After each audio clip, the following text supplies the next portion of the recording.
Assalamualaikum warahmatullahi wabarakatuh.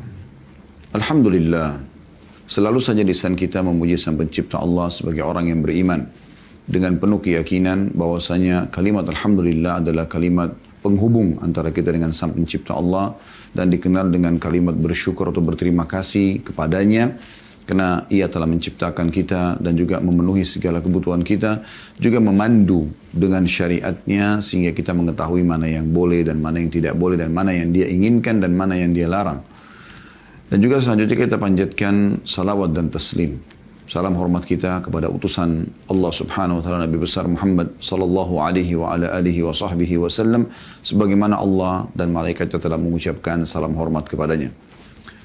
Seperti biasa teman-teman sekalian, di kesempatan 2 kali dalam sebulan kita membahas atau membedah buku. Dan ini buku baru kita bedah insya Allah, tulisan Syekh Mahmud Al-Misri, 80 langkah cerdas agar selamat dari siksa neraka. Dan pada pertemuan yang lalu kita sudah jelaskan panjang lebar tentang masalah apa sih neraka itu. Ya.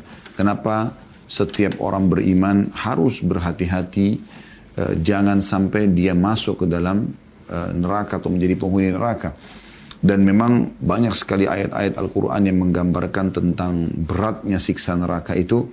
Dan Allah sudah memberikan bocorannya kepada orang-orang beriman yang harus kita tentu engah sebagai orang yang beriman agar jangan sampai kita terjerumus ya, atau menjadi atau terdaftar sebagai orang-orang yang akan menjadi penghuninya nanti, naudzubillah min dzalik. Dan juga sudah kami titik beratkan pada pertemuan yang lalu bagaimana hadis yang mulia kata Nabi SAW, siapa yang berlindung kepada Allah sehari 7 kali dari api neraka, maka neraka akan mengatakan, ya Allah, hambamu fulan telah berlindung kepadamu dariku, maka jauhkanlah ia dariku.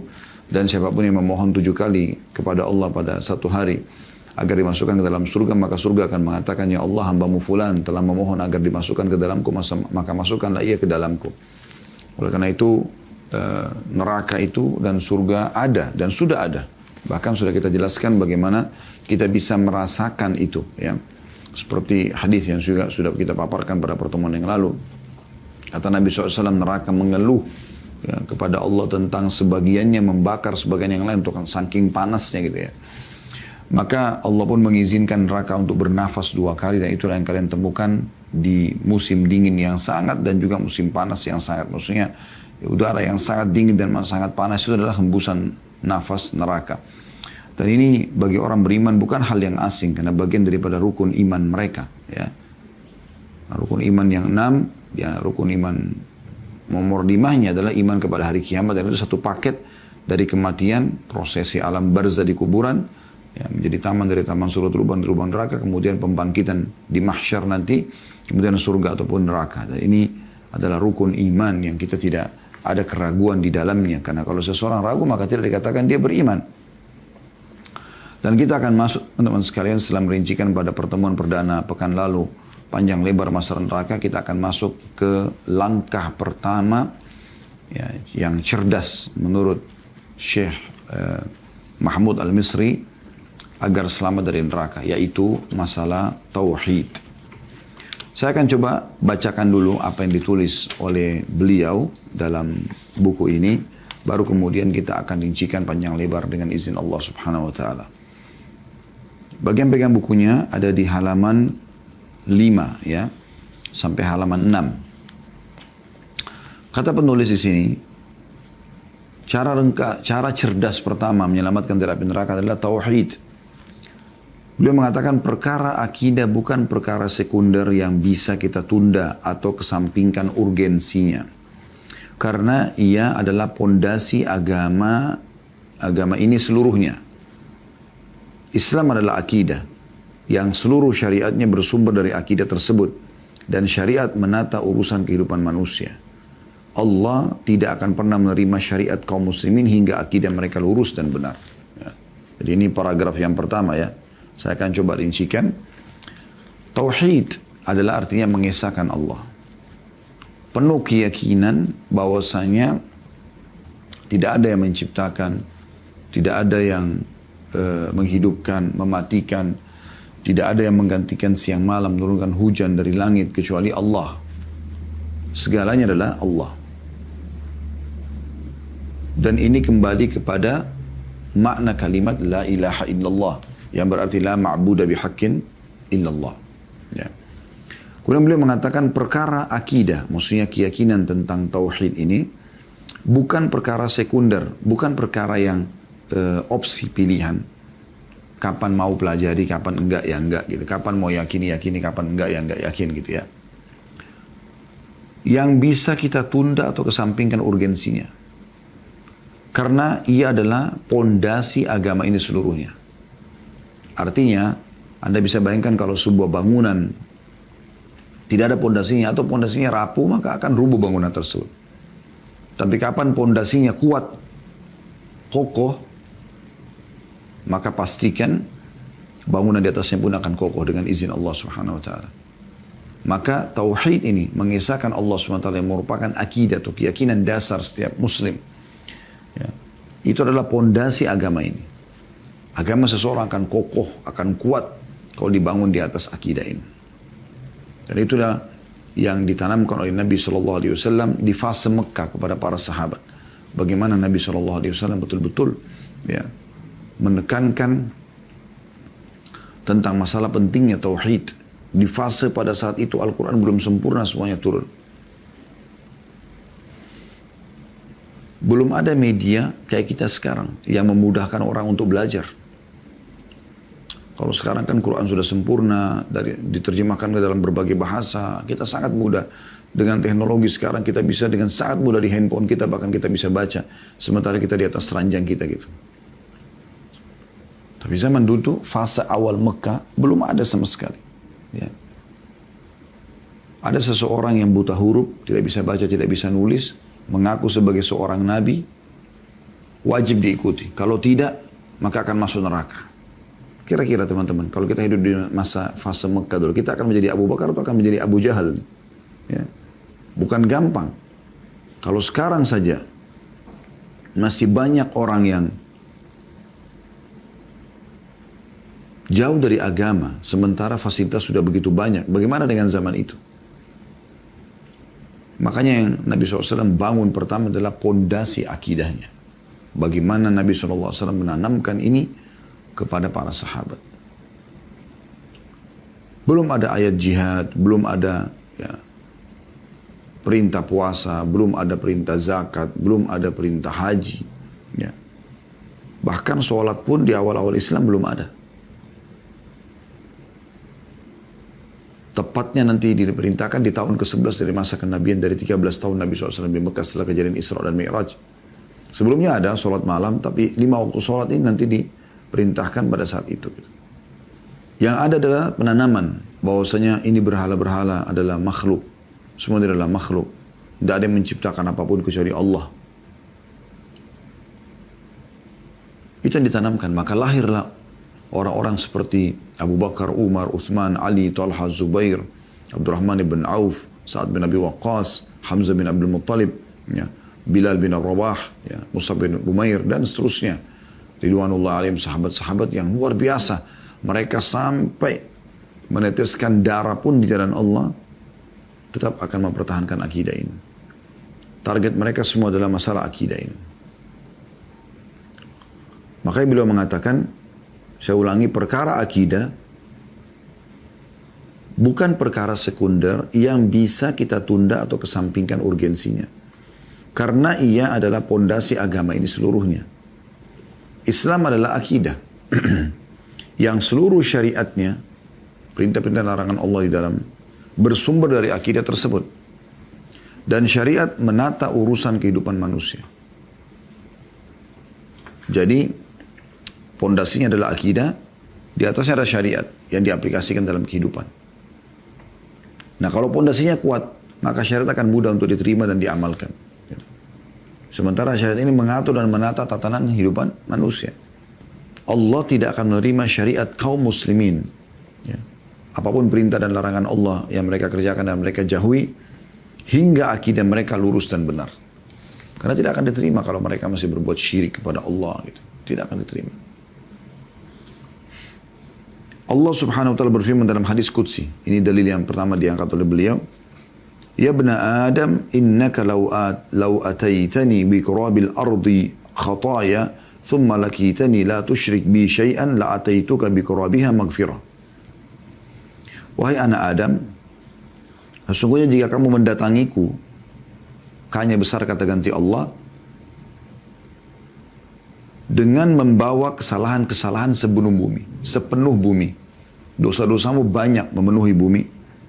Kemudian kamu bertemu denganku, kunya besar kata ganti Allah, dalam keadaan tidak menyekutukanku dengan sesuatu apapun, niscaya aku akan mendatangimu dengan ampunan sepenuh bumi juga. Hadis diriwayatkan oleh Tirmidzi. Hadis ini dihasankan oleh Al-Albani. Hadis ini teman-teman menandakan bagaimana kedudukan tauhid sangat luar biasa.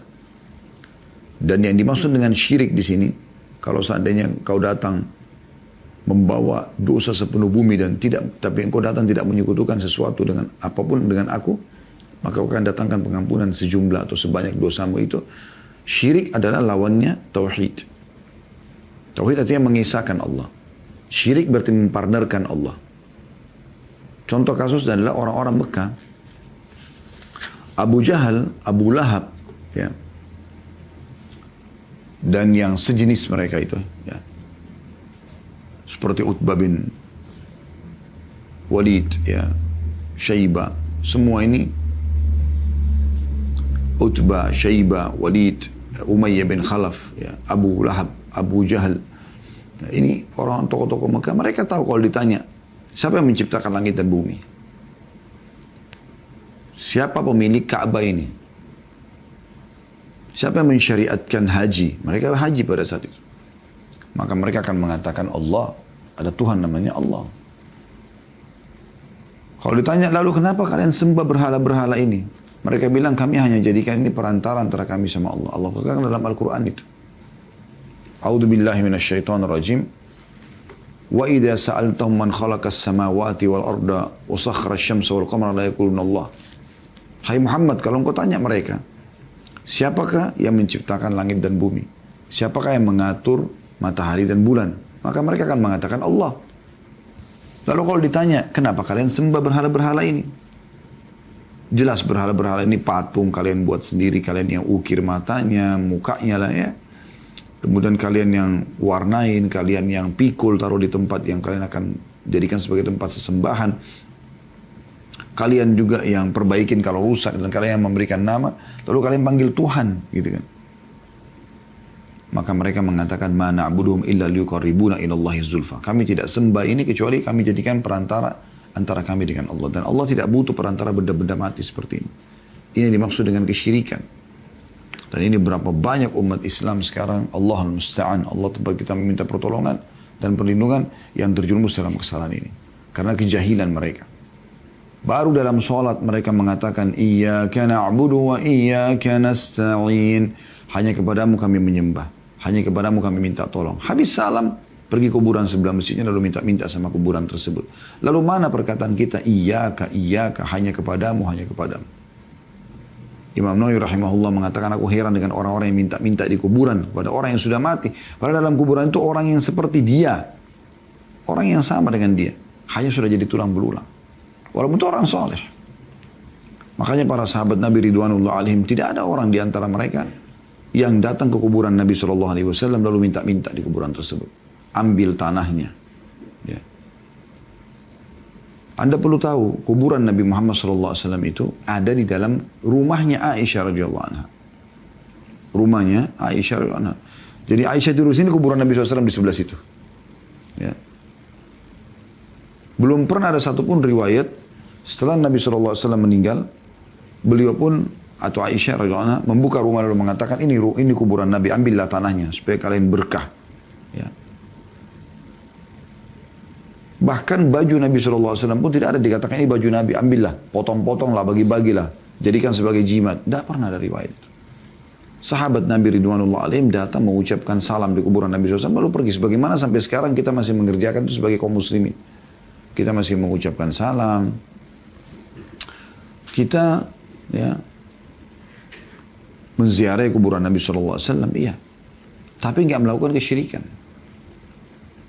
Bagaimana orang banyak melakukan kesyirikan yang luar biasa. Mengambil-ambil tanah kuburan, mencari keberkahan di situ, menaruh air beberapa hari supaya dianggap itu berkah dan seterusnya. Dari mana semua ini? Tidak pernah ada dalam syariat Allah Subhanahu wa taala dan tidak pernah dicontohkan oleh para sahabat Nabi ridwanullah alaihim yang hidup bersama Nabi sallallahu alaihi wasallam. Bahkan di zaman Nabi SAW banyak orang yang masih, waktu Nabi masih hidup pun mereka melakukan kesyirikan, lalu ditegur oleh Nabi SAW. Seperti orang-orang Mekah tadi yang menjadikan patung-patung sebagai perantara. Ada juga pernah sahabat menggunakan gelang berwarna kuning itu. Kata Nabi SAW, untuk apa? Dia bilang untuk menyelamatkan saya dari mara bahaya. Kata Nabi SAW, buanglah. Karena kalau kau meninggal sementara masih ada di badanmu, maka kau tidak akan beruntung selamanya. Karena itu syirik. Mempartnerkan Allah Subhanahu wa ta'ala. Berapa banyak orang-orang yang syirik ya kepada Allah Subhanahu wa taala dengan meramal dengan bintang-bintang. Sampai kata Nabi SAW satu waktu kepada para sahabat ya, selepas sholat subuh waktu itu, Allah telah berfirman, malam itu hujan deras gitu. Telah tiba pagi hari ini hamba-hambaku yang beriman padaku dan kufur kepada bintang-bintang, dan ada juga hamba-hambaku yang beriman pada bintang dan kufur kepadaku. Kata Nabi SAW, lalu Allah mengatakan, orang-orang yang mengatakan bahwasanya kami turun hujan, atau hujan ini turun karena izin Allah, maka dia beriman padaku dan kufur kepada bintang-bintang. Yang mengatakan hujan ini turun karena bintang ini atau bintang itu, maka dia telah beriman pada bintang dan dia telah kufur kepadaku. Coba bayangkan, ramal dengan bintang-bintang. Bukankah banyak umat Islam sekarang sibuk dengan bintang kamu apa? Taurus, Sagittarius, ya, dan seterusnya. Lalu kemudian mengundi nasibnya dengan benda itu. Ini semua tidak pernah ada dalam syariat. Mana pernah ada riwayat Nabi Muhammad SAW mengatakan, ya, misal, jangankan bulan-bulan Masihi seperti itu, bulan Hijriah saja. Tidak pernah secara khusus Nabi SAW ya, mengatakan bahwasanya begini dan begitu misalnya. Oh, karena saya lahir bulan Rabiul Awal, maka bintang saya ini. Tidak pernah ada riwayat seperti itu. Kita umat Islam punya sendiri akidah kita. Tidak boleh ikut-ikutan. Dan itu masuk ke dalam lini kehidupan kita banyak sekali. Termasuk masalah feng shui dalam rumah. Gitu kan.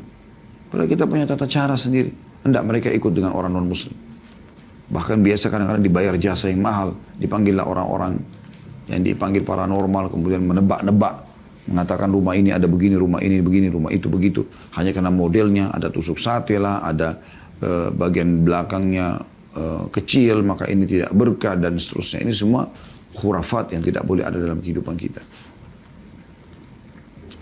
Selanjutnya kata beliau, orang-orang yang berpegang pada tauhid, mereka lah yang akan mendapatkan syafaat Nabi Muhammad SAW. Sebagaimana sabda Nabi SAW diriwayatkan oleh Imam Muslim. Syafaat artinya pertolongan Nabi di hari kiamat nanti. Supaya bisa selamat dari neraka dan masuk ke dalam surga.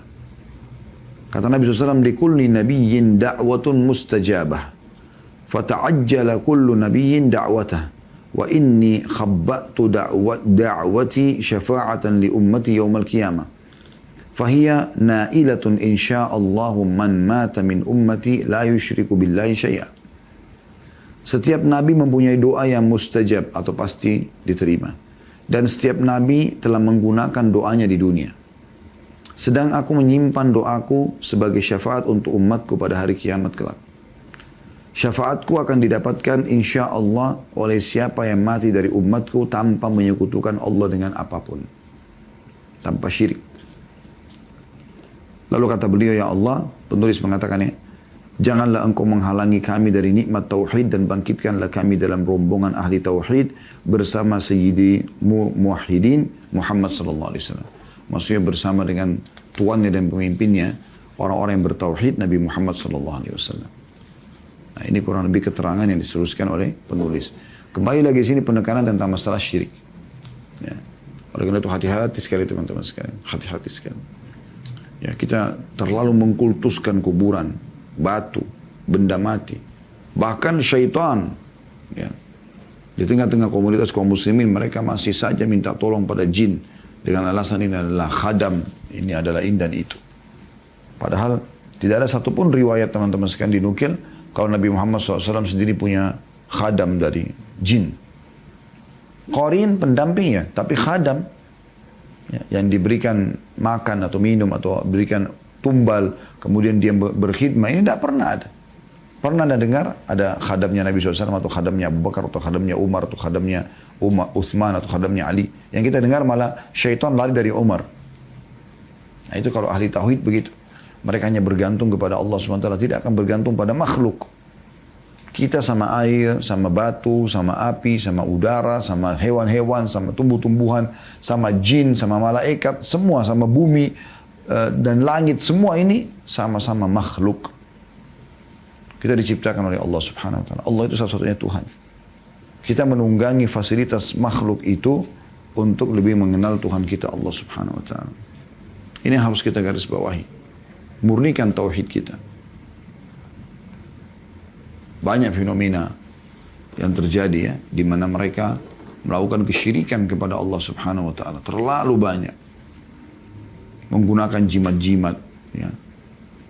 Di tengah-tengah kaum muslimin. Bahkan kadang-kadang menyebar luas itu. Ya. Dan semua tidak boleh. Ya. Saya waktu bimbing jemaah ke Turki, kemudian ada salah satu souvenir yang dijual ya.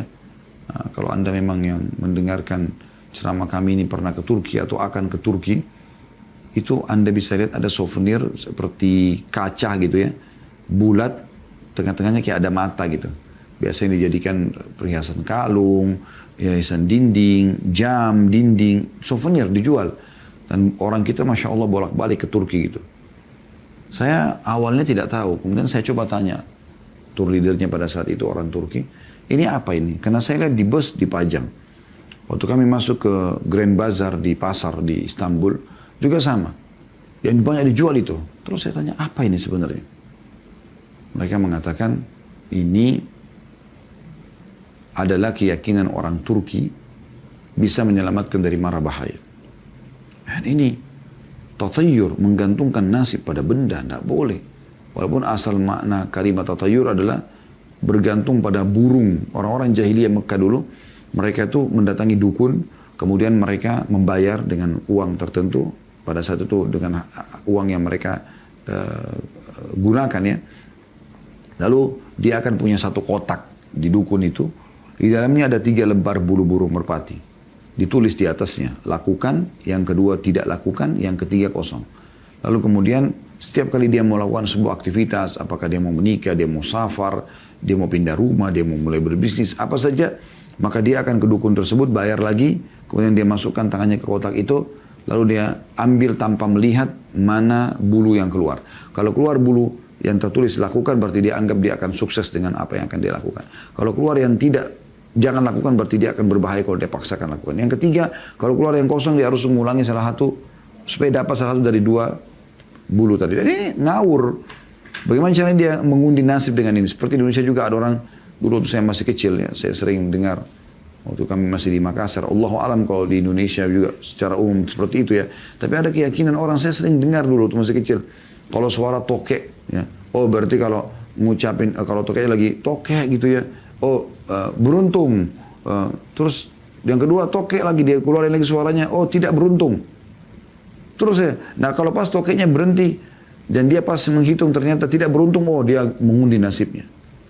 Ini dari mana ini semua? Gitu kan? Ini kejahilan. Begitu juga dengan mata di atas kedap-kedip mau senang, kalau kelopak mata, kelopak mata di bawah mau sedih, maka terus saja dia terbebani kalau kelopak matanya di bawah berkedap-kedip gitu. Padahal atau bergetar. Padahal sebenarnya mungkin matanya letih, butuh istirahat, tidak ada hubungannya. Tangan kanan gatal mau keluarin duit, tangan kiri mau dapat duit. Urat sarafnya lagi ada masalah saja di tangannya. Tidak ada hubungannya sama sekali. Jadi bagaimana kalau orang yang tidak gatal sama sekali tangannya? Yang kiri misalnya dia tidak akan dapat duit sama sekali. Nah ini semua contoh-contoh. Dan begitu banyak mereka melakukan perbuatan-perbuatan seperti ini. Semoga Allah berikan hidayah. Subhanallah, orang yang bertauhid kepada Allah ini akan selalu saja aman dari segala macam masalah-masalah seperti ini. Kita akan coba teman-teman sekalian melihat ya, kalau Anda bertauhid kepada Allah sebenarnya Anda dapat apa? Yang pertama sekali, Anda akan mendapatkan apa yang dijanjikan dalam hadis ini. Tadi yang baru kita sebutkan ya, yaitu pengampunan dosa. Ya. Dan sudah kita baca hadisnya ini. Jadi sebanyak apapun dosa yang kita lakukan, selama kita teman-teman sekalian tidak bersyirik kepada Allah, tidak merusak tauhid kita, maka Allah akan maafkan kesalahan kita. Ya. Kemudian juga kalau Anda bertauhid kepada Allah, Anda akan dapat panduan hidup. Maaf, yang kedua begini. Yang kedua, kalau Anda bertauhid, Anda akan mudah menerima syariat Allah SWT. Dan perubahan Anda itu sifatnya bisa kita katakan abadi insya Allah. Maksudnya gini, kalau Anda berubah menjadi atau hijrah, lebih dekat kepada Allah SWT, dan Anda berada di atas tauhid, tidak menyekutukan Allah, maka kita temukan orang-orang hijrah seperti ini akan sangat kokoh dengan pendirian mereka. Sangat mudah mereka mengikuti Al-Quran, sangat mudah mereka mengikuti hadis-hadis Nabi SAW. Terjadi perubahan dan tidak mempengaruhi mereka. Dan mereka bisa istiqomah sampai meninggal. Beda halnya kalau orang menyatakan dirinya hijrah tapi kepada hal-hal yang salah. Kesyirikan kepada Allah Subhanahu Wa Taala. Ya. Allahul Musta'an, Allah tempat kita meminta pertolongan. Tapi seperti itu. Begitu banyaknya orang yang merusak tauhidnya. Sehingga akhirnya mereka jauh dari amal-amal saleh. Subhanallah, orang kalau bertauhid itu berubah akhlaknya. Lebih jujur, lebih amanah, lebih tanggung jawab. Ya. Lebih royal, lebih loyal. Semuanya. Berapa banyak orang yang kami temuin, mereka menyatakan mereka telah hijrah karena mendengarkan ceramah. Mereka sekarang sudah bertauhid, mereka sudah meninggalkan kesyirikan. Mereka luar biasa gitu, merasakan ketentraman jiwa. Dan itu mahal sekali nilainya. Itu yang kedua. Yang ketiga, mereka dapat petunjuk dari Allah Subhanahu Wa Taala. Sebagaimana Allah jelaskan dalam surah Al-An'am, surah nomor 6 ayat 82. A'udzu billahi minasyaitonir rajim. Alladzina amanu wa lam yalbasu imanum bidzulmin ulaika lahumul amnu wa hum muhtadun. Orang-orang yang beriman dan tidak mencampur adukkan iman mereka dengan kezaliman atau syirik. Mereka itulah orang-orang yang mendapatkan rasa aman dan mereka mendapatkan petunjuk. Dan mereka mendapatkan petunjuk. Ya. Jadi Allah selalu pandu mereka kepada hal yang baik, keselamatan dunia dan akhirat. Orang yang bertauhid juga akan dihilangkan, akan dimudahkan keluar dari permasalahan yang dia sedang hadapi, seberat apapun itu. Sebagaimana Allah menjelaskan dalam surah At-Talaq, surah nomor 65, ayat 2 sampai ayat 3. A'udzu billahi minasyaitonir rajim. Wa may yattaqillaha yaj'al lahu makhraja wa yarzuqhu min haitsu la yahtasib. Wa may yatawakkal 'ala Allahi fa huwa hasbuh. Al-ayat yang artinya barang siapa yang bertakwa kepada Allah. Bertakwa artinya patuh kepada Allah. Dia bertauhid kepada Allah. Tidak akan bertemu antara patuh tanpa tauhid. Kalau dia betul-betul memurnikan tauhidnya kepada Allah, maka kepatuhan juga akan maksimal. Maka Allah akan berikan solusi dari permasalahan dan juga Allah akan berikan rezeki dari tempat tidak disangka-sangka. Ya. Itu yang keempat. Yang kelima, Allah Subhanahu Wa Taala akan menjadikan dalam hatinya rasa cinta kepada keimanan. Dia kalau menyukai sesuatu karena iman, dia kalau benci itu karena iman. Ini juga ada nilai tersendiri. Sebagaimana Allah sebutkan dalam surah Hujurat, surah nomor 49 ayat 7. A'udzu billahi minasyaitonir rajim. Wa'lamu anna fikum Rasulullah law yuti'ukum fi katsirin minal amri la'anittum walakinna Allah habbaba ilaikumul iman wa zayyanahu fi qulubikum wa karraha ilaikumul kufra wal fusuqa wal isyan ulaika humur rasyidun. Allah menjadikan kamu cinta kepada keimanan dan menjadikan iman itu indah dalam hatimu. Serta menjadikan kamu benci kepada kekafiran, kefasikan dan kedurhakaan. Mereka adalah orang-orang yang mengikuti jalan yang lurus. Artinya orang yang bertauhid ini Allah akan tanamkan dalam hatinya cinta keimanan. Iman itu akan ada dalam hatinya, terhias betul. Tidak ingin melakukan pelanggaran-pelanggaran. Ya. Selalu mengerjakan ketaatan dan berlomba-lomba bersaing dalam kebaikan untuk mengerjakan kebaikan tersebut. Maka itu yang ada dalam hati orang-orang yang beriman. Yang keenam, tauhid. Ya. Satu-satunya cara untuk menjawab semua pertanyaan yang muncul, ya, yang memang sulit untuk dijawab oleh akal manusia. Seperti misalnya kita lihat ke langit, siapa yang ciptakan langit itu? Siapa yang ciptakan bintang-bintang yang miliaran jumlahnya menurut para ilmuwan dan sangat jauh dari bumi, bahkan ada yang jauh lebih besar sampai jutaan kali besar daripada bumi ukurannya. Siapa yang menciptakan semua itu? Bahkan saya pernah lihat, ya, foto dari para ilmuwan itu ditaruh di museum Museum Al-Quran di Madinah ya, pernah ada foto gitu diabadikan. Bumi itu kalau diambil gambarnya maka dia seperti pasir di padang pasir yang luas pada saat diambil gambarnya bersama dengan bintang-bintang yang lainnya. Jadi kita saja sudah sangat kecil dibandingkan bumi ini. Bagaimana dengan bumi yang seperti pasir di alam semesta ini? Dengan bertauhid teman-teman kita punya jawabannya. Oh ternyata Allah saja yang ciptakan semua. Selesai.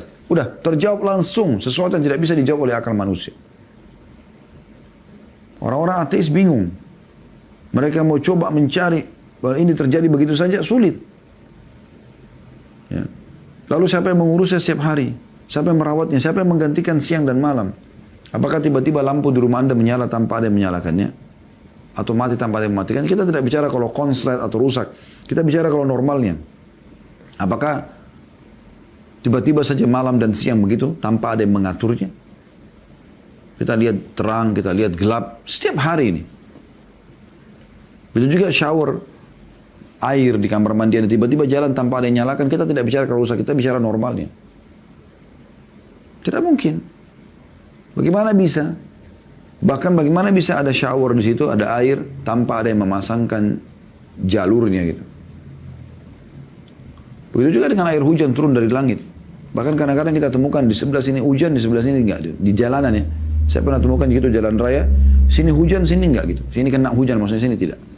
Siapa yang mengatur itu? Coba lihat kepada diri Anda sendiri. Kata Allah SWT, "Fi anfusikum afala tubsirun." Di diri kalian lihat ada tanda-tanda kebesaran Allah.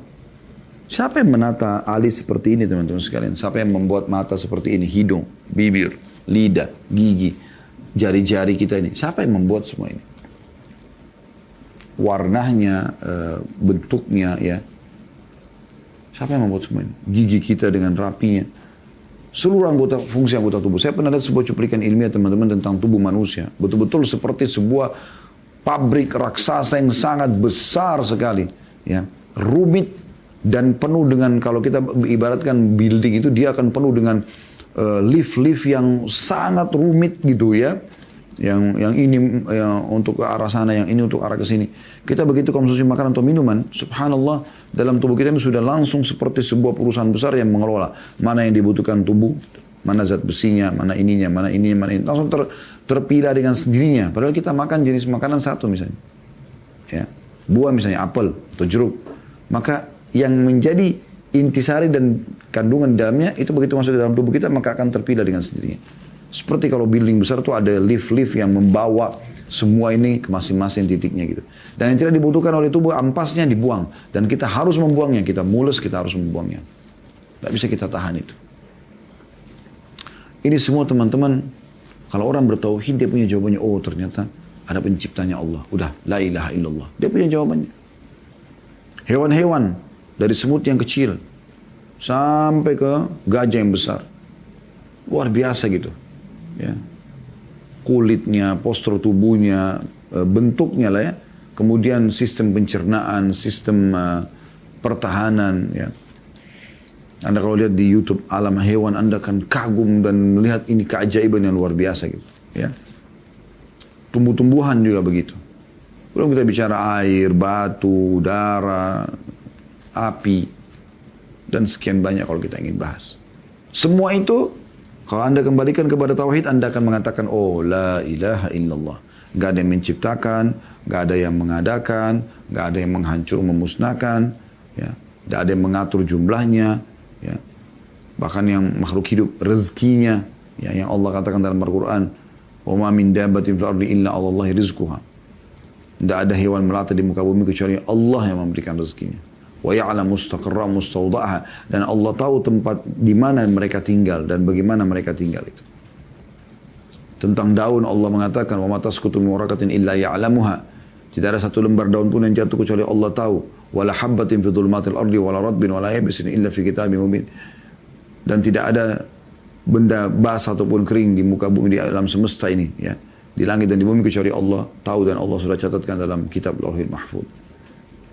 Tauhid akan membuat orang lebih tenang dengan semua itu. Jadi tahu jawabannya. Nah, ini sangat mahal. Ya. Sehingga Anda tidak akan pernah takut, tidak akan bergantung, tidak akan pernah cinta dan benci kecuali karena Allah Subhanahu wa taala. Di antara manfaat orang bertauhid kepada Allah Subhanahu wa taala adalah aman, merasa aman, tentram, dengan penuh keyakinan kalau semua sudah Allah atur. Rezekinya, jodohnya, umurnya. Kita tinggal menjalankan saja. Dan dia juga akan merasa tentram dalam menerima syariat Allah Subhanahu wa taala karena dia tahu ini adalah dari Tuhannya dan pasti baik, dan memang terbukti seperti itu. Syariat Allah Subhanahu wa taala semuanya baik. Dari suruh jujur, amanah, tanggung jawab, bakti sama orang tua, menjenguk orang sakit, bersedekah, semua baik-baik dan dijanjikan janji-janji yang besar. Begitu juga dengan yang dilarang semuanya buruk. Bohong, menipu, manipulasi data, menggunjing, memfitnah, memukul, mencuri. Semua ini tidak boleh dan diberikan ancaman yang berat.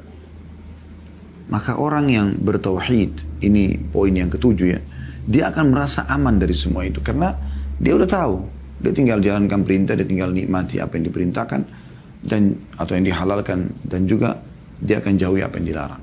Ya. Kemudian yang kedelapan, dapat jaminan surga. Dapat jaminan surga. Dan bisa dihitung orang itu husnul khatimah kalau dia sempat mengucapkan kalimat tauhid ini. Hadits yang masyhur kata Nabi SAW, man mata huwa ya'lam annahu la ilaha illallah dakhala jannah. Siapa yang mati sementara ia betul-betul meyakini dan mengetahui bahwasanya tidak ada ilah yang berhak disembah kecuali Allah, maka dia akan masuk surga. Ada jaminan untuk itu.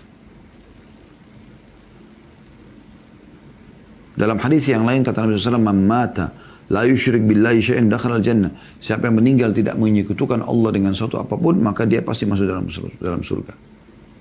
Nah, ini jaminan yang luar biasa gitu. Ya. Kemudian yang kesembilan teman-teman sekalian, ya.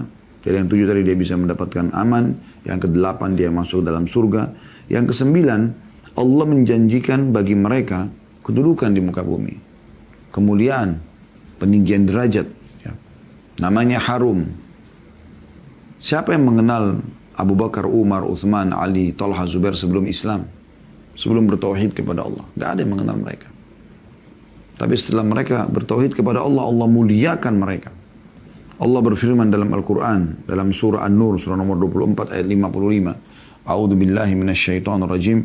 Wa'adallahu alladhina amanu minkum wa amilus salihati la yastakhlifannahum fil ardi kama istakhlafa alladhina min qablihim wa la yumakkinanna lahum dinahum alladhi irtada lahum wa la yubaddilannahum min ba'di khawfin amna ya'buduna la yushriku bi nabiyyi syai'a wa man kafara ba'da dzalika fa ulaika humul fasiqun.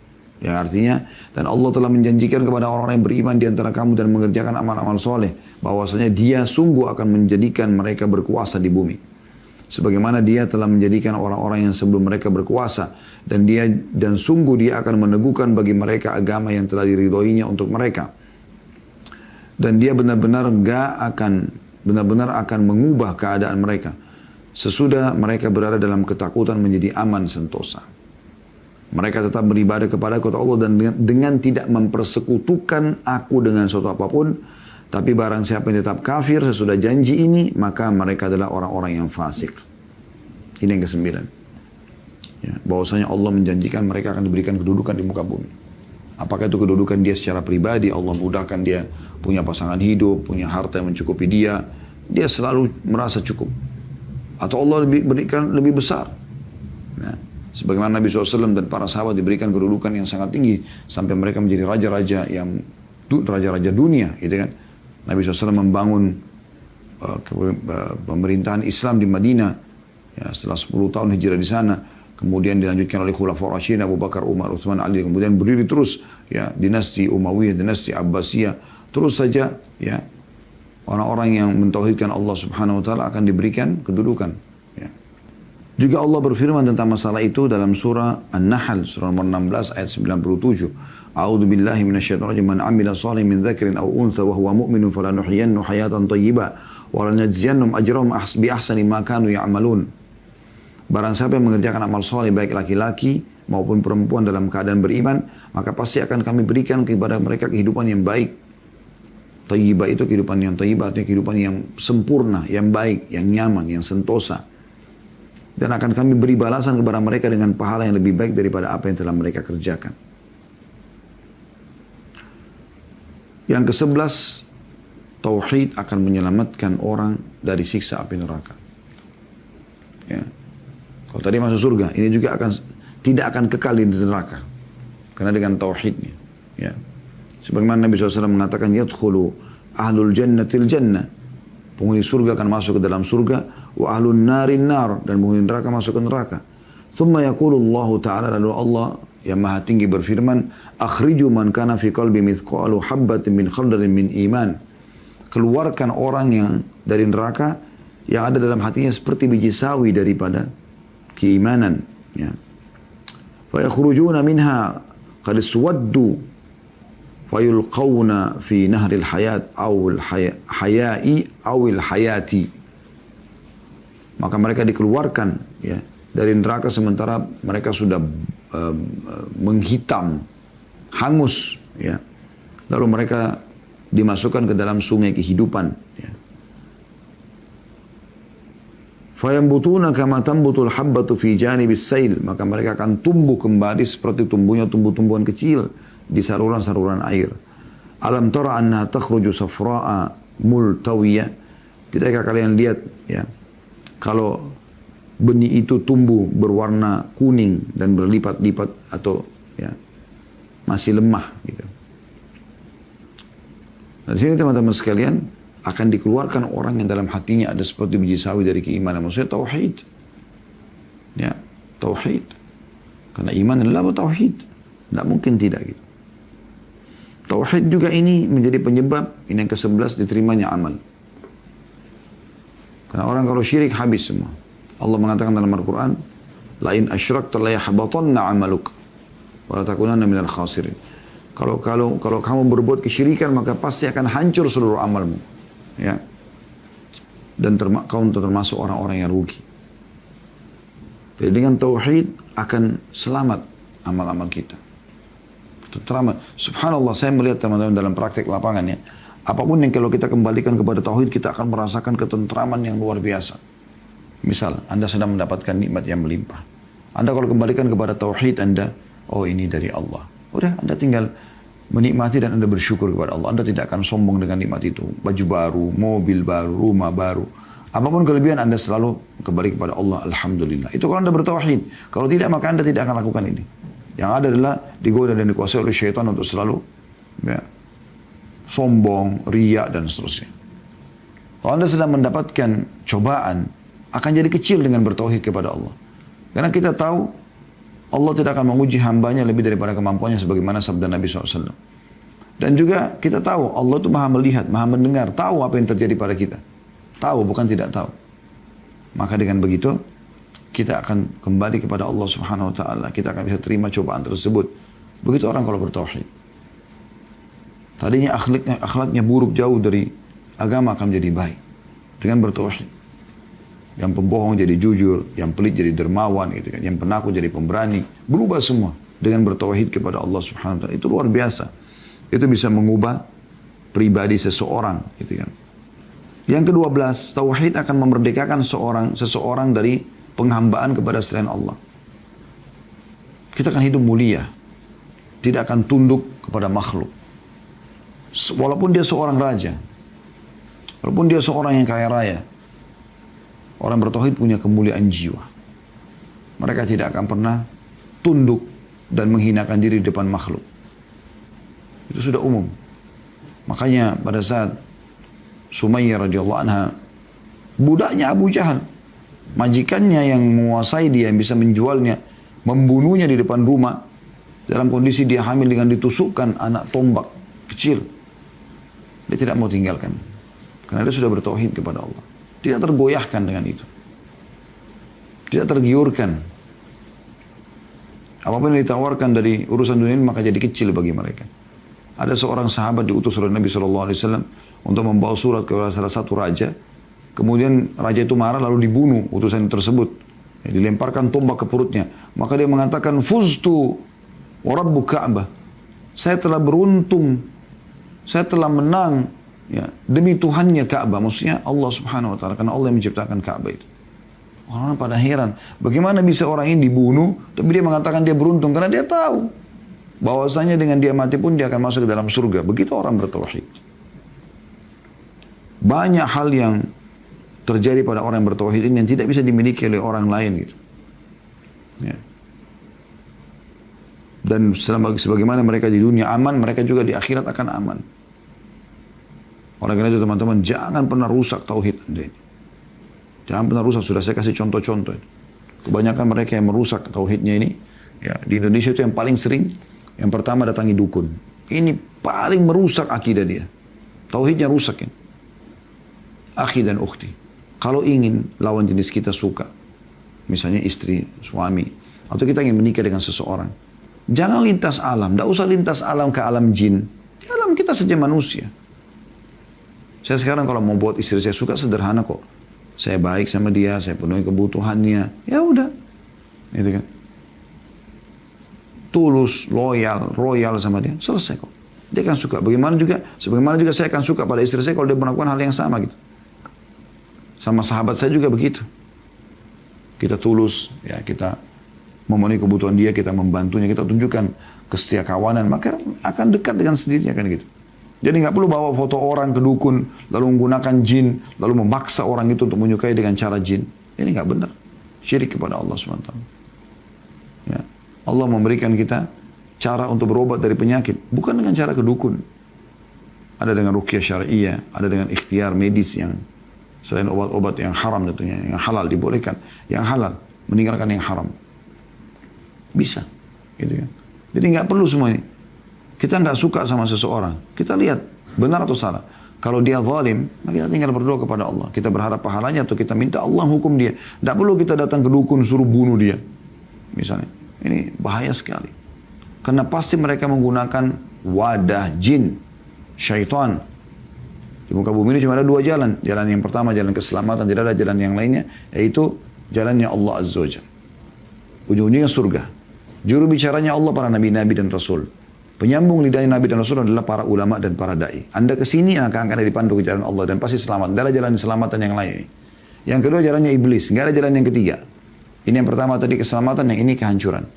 Iblis, juru bicaranya dukun, peramal, penyambung, penyihir dan ahli maksiat. Anda kesini akan dipandu ke iblis dan iblis pasti ke neraka.